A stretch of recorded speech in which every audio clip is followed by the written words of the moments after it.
नमस्कार।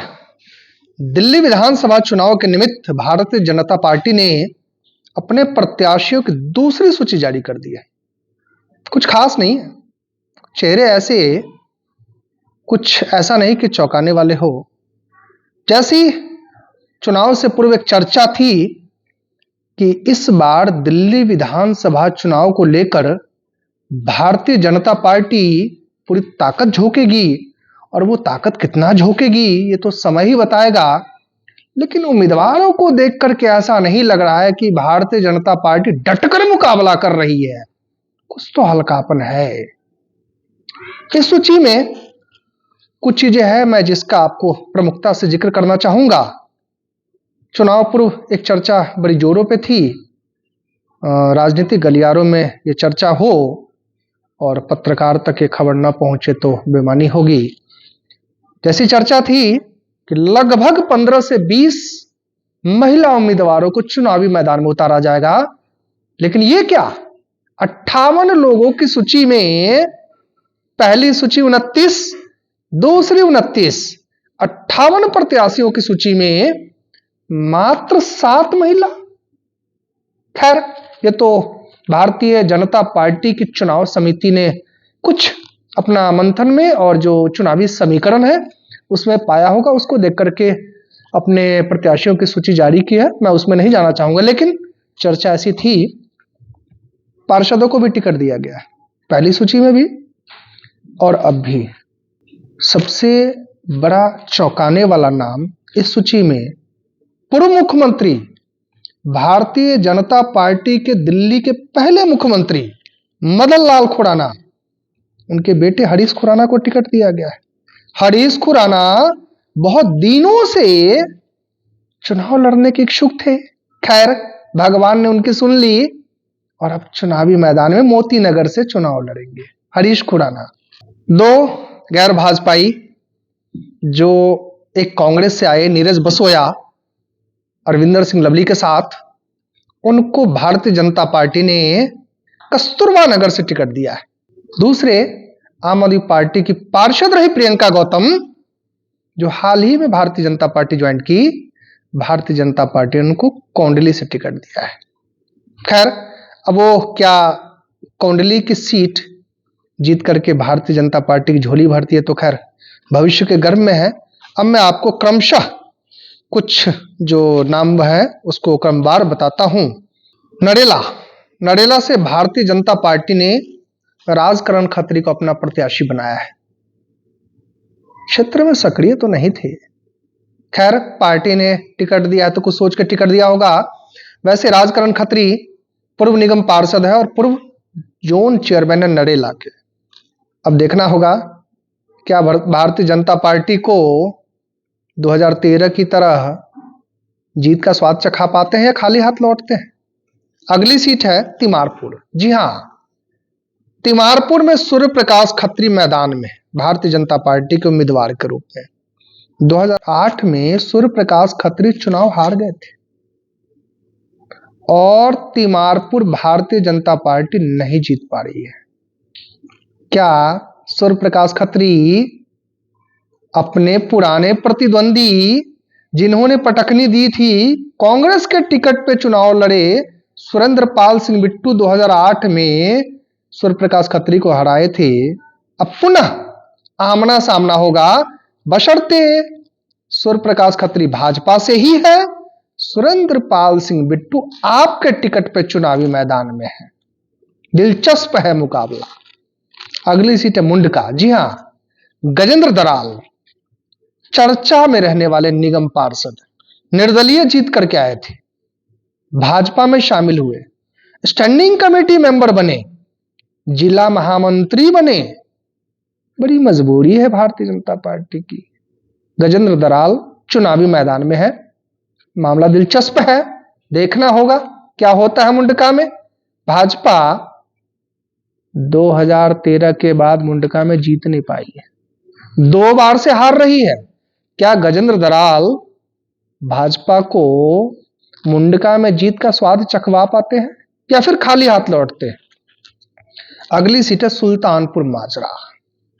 ये ऐसी सीट है सुल्तानपुर माजरा में भाजपा कभी जीत नहीं पाई है। जीतते जीतते रह जाती है भाजपा, और हर बार प्रत्याशी बदल जाता है। क्या पूर्व प्रत्याशी जो सीट बदल के गए हैं, सुल्तानपुरी जो मंगोलपुरी से 2020 में हार चुके हैं, करम सिंह कर्मा प्रदेश में उपाध्यक्ष रह चुके हैं, बड़े पहुंचे हुए लगते हैं। क्या सुल्तानपुरी की सीट जीत पाएंगे? अगली सीट है शकूर बस्ती। जी हां, शकूर बस्ती भाजपा में बड़े बड़े चेहरे थे, लेकिन भाजपा ने किसी ऐसे व्यक्ति को टिकट दिया है जो क्षेत्र में कम सक्रिय रहे हैं, लेकिन दिल्ली में बैनर पोस्टर के सहारे अपनी राजनीति करते रहे हैं। खैर, भारतीय जनता पार्टी को उनमें कुछ दिखा होगा तो उन्होंने टिकट दिया है। अब देखना यह होगा, मुकाबला सत्येंद्र जैन से है, दिल्ली सरकार के निवर्तमान मंत्री और तीसरी बार के विधायक, चौथी बार चुनावी मैदान में है, जेल भी रह के आए हैं, लेकिन आपके बड़े नेता है सत्येंद्र जैन।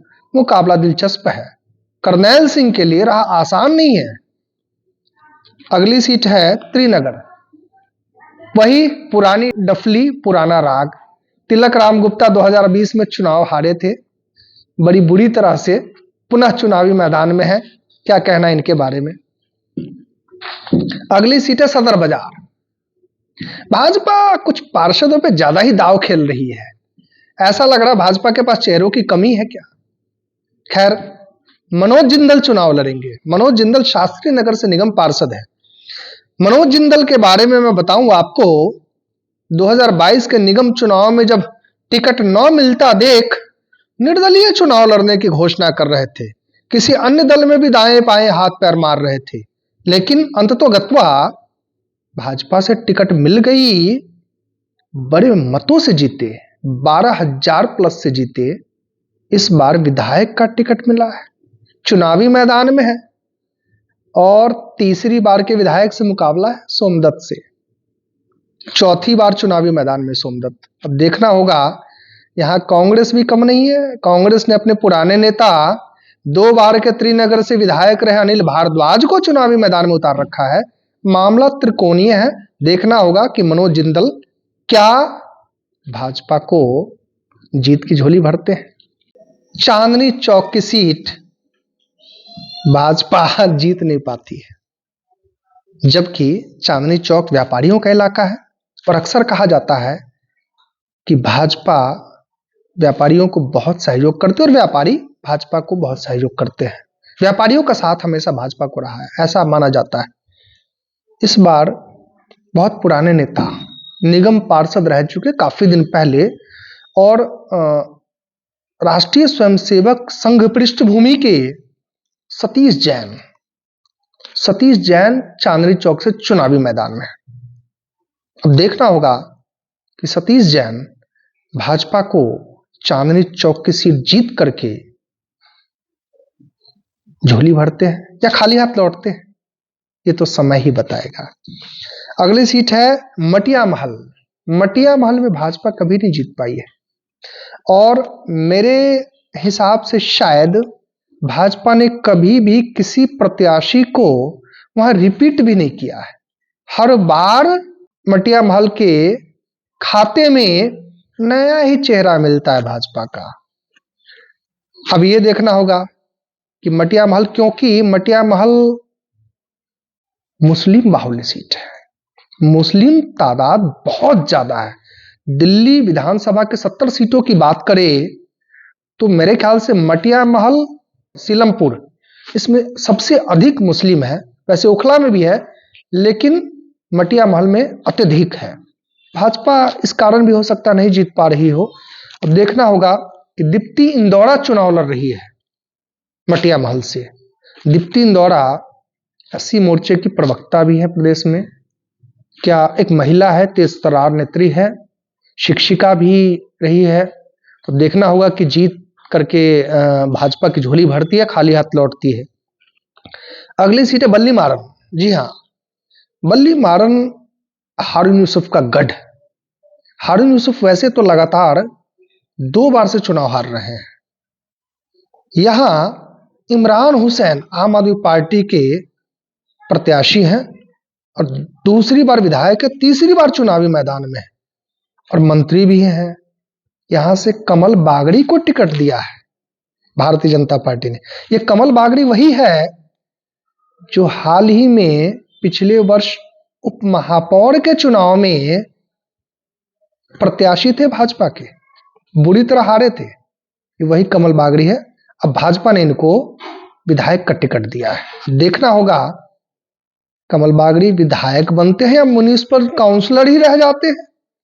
अगली सीट है मोती नगर। जी हां, जैसा मैंने पूर्व में जिक्र किया, मोती नगर से दिल्ली के पूर्व मुख्यमंत्री, भाजपा के पहले मुख्यमंत्री मदन लाल खुराना, उनके बेटे हरीश खुराना चुनावी मैदान में। हरीश खुराना वैसे तो भारतीय जनता पार्टी के प्रदेश नेतृत्व में कई पदों पर रहे हैं और अभी भी हैं, प्रवक्ता हैं, मंत्री भी रहे हैं और सक्रिय रहे हैं। टिकट को तरसते रहे हैं, कई बार टिकट की दावेदारी जताई इन्होंने, लेकिन टिकट नहीं मिल पाया। इस बार चुनावी मैदान में है भारतीय जनता पार्टी के टिकट पे। अब देखना होगा कि मोती नगर की जनता जो प्यार मदन लाल खुराना को दिए, मुख्यमंत्री बनवाए, उनके बेटे को क्या वो प्यार मिलेगा? क्या मोती नगर की जनता हरीश खुराना को अपना विधायक चुन पाएगी? ये तो चुनावी नतीजे ही बताएंगे। अगली सीट है मादीपुर। बड़ी चर्चाओं वाला सीट है मादीपुर। मादीपुर में आम आदमी पार्टी की प्रत्याशी राखी बिरलान है जो अपनी सीट बदल के चुनाव लड़ रही है। यहां कभी बीजेपी जीत नहीं पाई। बीजेपी के एक प्रत्याशी तो 4-4 बार लड़ चुके हैं, 4-4 बार हार चुके हैं। इस बार पार्षद पे भरोसा जताया है बीजेपी ने। उर्मिला कैलाश गंगवाल जो रघुवीर नगर से पार्षद है, उनको प्रत्याशी बनाई है पार्टी, भारतीय जनता पार्टी। अब देखना होगा क्या उर्मिला गंगवाल भाजपा को मादीपुर की सीट जितवा पाती है या फिर खाली हाथ लौटती है, ये तो समय ही बताएगा। अगली सीट है हरिनगर। हार हार के भी चुनावी टिकट, गजब। श्याम शर्मा 2 बार चुनाव हार चुके हैं, 2015, 2020, पुनः चुनावी मैदान में। तीसरी बार जीतते हैं या हारते हैं, ये तो चुनावी नतीजे ही बताएंगे। खैर, भारतीय जनता पार्टी में संगठनात्मक रूप से अच्छी पैठ मानी जाती है, पुराने नेता है और भाजपा ने अगर टिकट दिया है तो कुछ सोच के दिया होगा। ये तो खैर चुनावी नतीजे ही बताएंगे कि क्या होता है, श्याम शर्मा का किस्मत किस करवट लेता है। अगली सीट है तिलक नगर। तिलक नगर से भाजपा ने श्वेता सैनी को टिकट दिया है। श्वेता सैनी निगम पार्षद रही है। देखना होगा, महिला है। भाजपा ने वैसे भी महिलाओं के पर कतर दिए हैं, वायदे कुछ करके और कुछ और ही। खैर, श्वेता सैनी मजबूती से चुनाव लड़ेगी तो अब जीत मिलती है या असफलता, ये तो समय ही बताएगा, क्योंकि वहां कांग्रेस ने पीएस बाबा को टिकट दिया है, मजबूत चेहरे। और आम आदमी पार्टी के चौथी बार चुनावी मैदान में जरनैल सिंह है। जरनैल सिंह 3 बार विधायक है, चौथी बार चुनावी मैदान में। मुकाबला बहुत दिलचस्प है, आसान नहीं है। अगली सीट है विकासपुरी। विकासपुरी से भारतीय जनता पार्टी 2013 वाली स्थिति में भी जीत नहीं पाई। वहां पंकज सिंह, डॉक्टर पंकज कुमार सिंह को पार्टी ने अपना प्रत्याशी बनाया है, जो निगम पार्षद रह चुके हैं। एक बार टिकट न मिलने के कारण निगम का बगावत करके भाग गए थे, निर्दलीय निगम चुनाव लड़े और भाजपा को हरवा दिया। पुनः भाजपा में वापसी हुई और अब विधायक का टिकट मिला है। वहां आम आदमी पार्टी से महेंद्र यादव है जो चौथी बार चुनावी मैदान में है, 3 बार के विधायक है, मजबूत चेहरे हैं। खैर, पंकज सिंह पूर्वांचल के हैं, अच्छी पैठ मानी जाती है। अब देखना यह होगा कि पंकज सिंह पुराने तिलिस्म को तोड़ते हैं, भाजपा को जीत का स्वाद चखवाते हैं या खाली हाथ लौटते हैं, ये तो समय ही बताएगा। वैसे 2 बार भाजपा के टिकट पे संजय सिंह चुनाव लड़ चुके वहां से, वो भी पूर्वांचली। पंकज सिंह भी पूर्वांचली है। देखना होगा कि पंकज सिंह क्या करते हैं, क्या गुल खिलाते हैं। अगली सीट है उत्तम नगर। जी हाँ, उत्तम नगर से भारतीय जनता पार्टी के दिल्ली प्रदेश के संगठन मंत्री रहे पवन शर्मा। दिल्ली में पवन शर्मा बहुत चर्चित चेहरे हैं।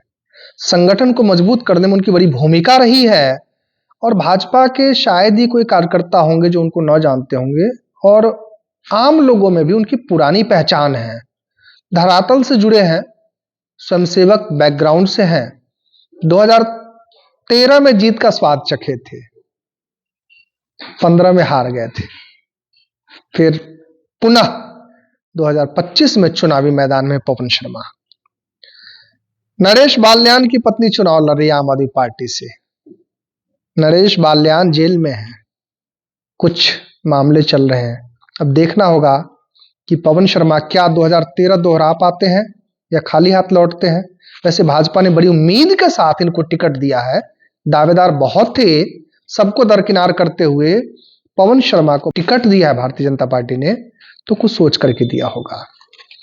अगली सीट है द्वारका। द्वारका विधानसभा से प्रद्युमन राजपूत को पार्टी ने उम्मीदवार बनाया है। प्रद्युमन राजपूत 2009 में उपचुनाव जीत के आए थे विधायक के रूप में। 2013 में दूसरी बार चुनाव जीते, 1 साल ही विधायक रहे। लगातार चुनाव लड़ते जा रहे हैं। 15 में हार गए, 20 में हार गए, 25 में चुनावी मैदान में। वैसे यहां बहुत दावेदार थे, पूर्व महापौर भी दावेदार थे। फिर से प्रद्युमन राजपूत चुनावी मैदान में। अब देखना होगा पिछली कहानी दोहराते हैं या फिर कुछ नया होता है। अगली सीट है नजफगढ़। नजफगढ़ ने भाजपा ने वहां की निगम पार्षद नीलम पहलवान को टिकट दिया है। भाई भरत सिंह जो 2008 में विधायक बने थे यहां से, इंडियन नेशनल लोक दल के टिकट पे 2013 तक विधायक रहे। 13 के चुनाव में भी मामूल अंतर से रह गए, हमला हुआ उनके ऊपर, मारे गए।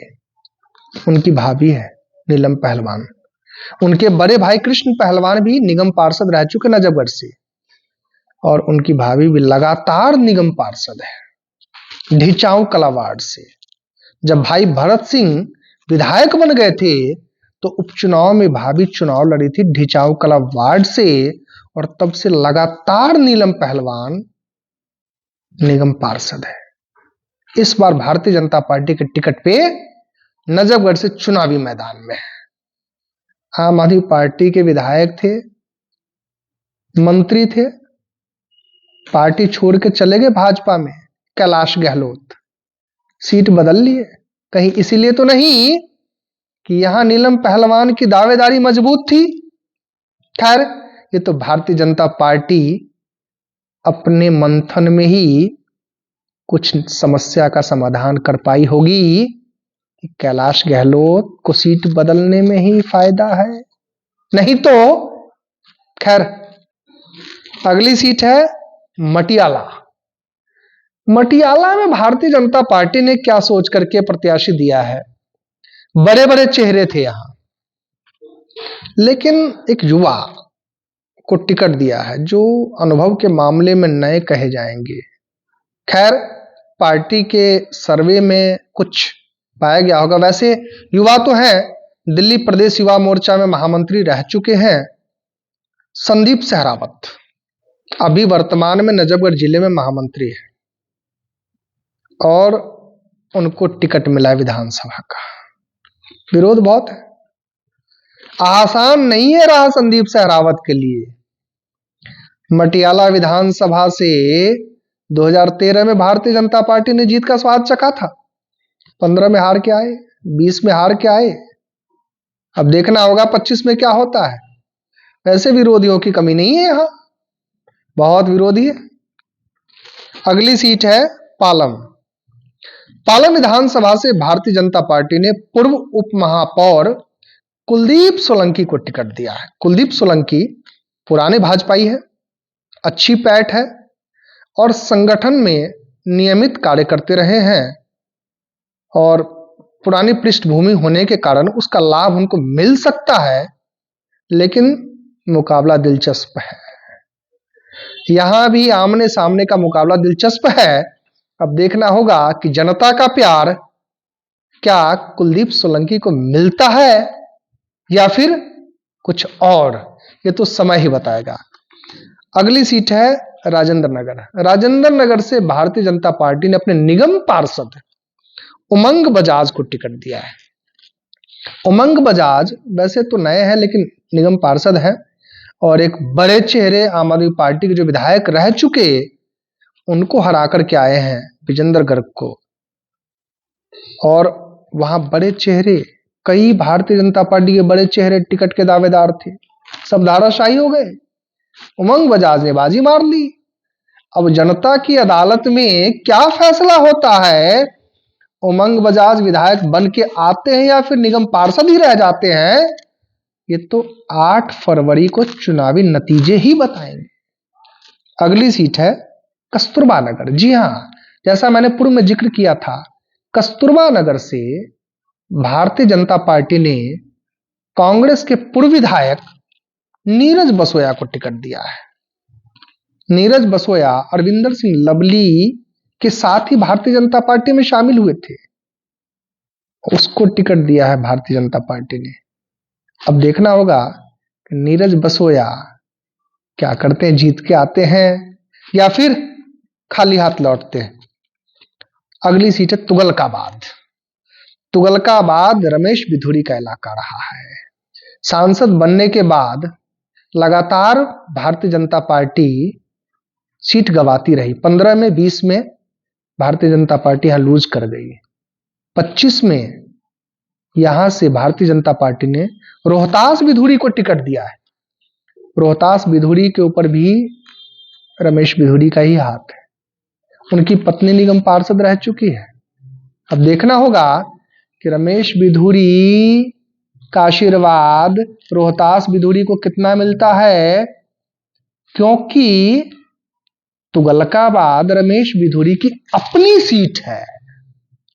अब रोहतास बिधूरी जीतते हैं या फिर क्या होता है, ये तो समय ही बताएगा। अगली सीट है ओखला। ओखला विधानसभा से भारतीय जनता पार्टी ने बड़ी ताकत लगाई है लेकिन जीत नहीं पाते हैं। ओखला विधानसभा भी मुस्लिम बाहुल्य है, मुस्लिम आबादी बहुत ज्यादा है। यहां से भारतीय जनता पार्टी ने मनीष चौधरी को चुनावी मैदान में उतारा है। मनीष चौधरी वर्तमान में दिल्ली प्रदेश भाजपा ओबीसी मोर्चा में महामंत्री हैं, छात्र राजनीति से आए हैं। डूसू में महासचिव भी जीत के आए थे, डूसू चुनाव में सचिव जीत के आए थे। मनीष चौधरी छात्र नेता है। अब देखना होगा कि चुनावी रण में कितनी जोर आजमाइश करते हैं, कितना जबरदस्त मुकाबला करते हैं, ये तो समय ही बताएगा। अमानतुल्लाह खान चुनाव लड़ रहे हैं आपसे, कांग्रेस से भी कोई मजबूत ही चेहरा हो सकता है, ये तो समय ही बताएगा। खैर, मनीष चौधरी दमदार चेहरे हैं, युवा चेहरे हैं और युवाओं की अच्छी खासी संख्या उनके साथ है। अब वो अच्छी खासी संख्या मतदाताओं को भाजपा के पक्ष में कितना करेगी, ये तो समय ही बताएगा। अगली सीट है कोंडली। जी हां, ये कोंडली वही सीट है जिसका जिक्र मैंने पूर्व में किया। प्रियंका गौतम जो आप छोड़ करके आई है भाजपा में, आपकी पार्षद है और भाजपा में शामिल हुई है, टिकट भी मिल गया। प्रियंका गौतम, अब ये देखना होगा कि चुनाव लड़के विधायक बनती है या फिर पार्षद ही रह जाती है, ये तो 8 फरवरी के नतीजे जब आएंगे चुनावी तभी पता चलेगा। अगली सीट है लक्ष्मी नगर। जी हां, लक्ष्मी नगर से अभय वर्मा ने अपनी टिकट बचा ली। ऐसी चर्चा थी कि अभय वर्मा बेटिकट हो जाएंगे, लेकिन अभय वर्मा पुनः चुनावी मैदान में है। पार्टी ने कुछ सर्वे किया होगा, कुछ फीडबैक मिला होगा उनके बारे में, इसीलिए टिकट बची। पूर्वांचली नेता है, बड़े कद्दावर नेता है, पेशे से वकील है और अच्छी सूझबूझ रखते हैं। अभय वर्मा बहुत अच्छी सूझबूझ रखते हैं और इस बार चुनावी मैदान में है पुनः। अब देखना होगा कि लक्ष्मीनगर की जनता क्या पुनः अभय वर्मा को अपना विधायक बनाती है या फिर किसी और को चुनती है, ये तो समय ही बताएगा, चुनावी नतीजे ही बताएंगे। अगली सीट है सीलमपुर। जी हां, सीलमपुर ये वही सीट है जो मुस्लिम बाहुल्य है। जैसा मैंने जिक्र किया, भाजपा जीत नहीं पाती है, हर बार प्रत्याशी बदल जाते हैं। इस बार भाजपा ने अपने पार्षद पे भरोसा जताया है, अनिल गौर। अनिल गौर चुनावी मैदान में भाजपा के टिकट पे। अब देखना होगा कि अनिल गौर जिस तरह से निगम में मौजपुर से जीत के आए, क्या उसी प्रकार सीलमपुर में जीत पाते विधायक का चुनाव, या फिर निगम पार्षद ही रह जाते हैं, ये तो समय ही बताएगा। वैसे कांग्रेस ने आपके पूर्व विधायक को टिकट दिया है, जो अभी वर्तमान में वहां से विधायक हैं उनको, और आपने कांग्रेस के पुराने नेता को टिकट दिया है जो वहां से पार्षद है। मामला दिलचस्प है, अब ये तो समय ही बताएगा कि क्या होता है। आखिरी सीट है करावल नगर। बहुत ही दिलचस्प सीट है। करावल नगर से मोहन सिंह बिष्ट बेटिकट हो गए हैं। मोहन सिंह बिष्ट 4-5 बार विधायक रहे हैं, बेटिकट हो गए। कपिल मिश्रा चुनावी मैदान में आ गए।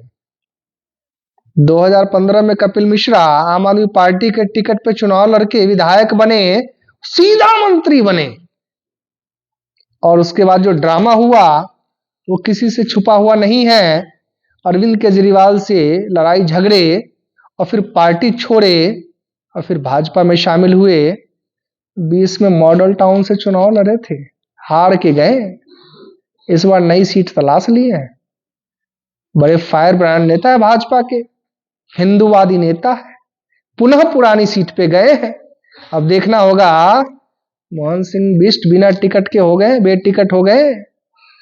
कपिल मिश्रा जीत पाते हैं या फिर सीट भाजपा गवाती है, ये तो समय ही बताएगा। बहरहाल हमने आपको भारतीय जनता पार्टी की दूसरी सूची के सभी 29 प्रत्याशियों के बारे में बड़ी बारीकी से बताया। 58 प्रत्याशियों की घोषणा हो चुकी है, बस 12 रह गए। 12 सीटों पे पेच फंसा हुआ है। अब गठबंधन सहयोगी दलों के साथ होता है या फिर नहीं होता है, ये तो खैर Bharatiya Janata party NDA alliance को ही तय करना है। चुनाव घोषणा हो चुकी है। 5 फरवरी को मतदान होने हैं, 8 फरवरी को नतीजे आएंगे।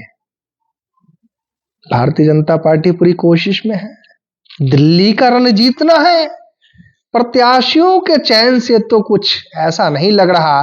खैर अभी तो चुनाव सर पे है, चुनावी चहल पहल चहलकदमी होगी, आरोप प्रत्यारोप के बाण चलेंगे, एक दल दूसरे दल पे तंज कसेंगे, चुनावी सभाएं होगी, जनसभा होगी, रोड शो होंगे।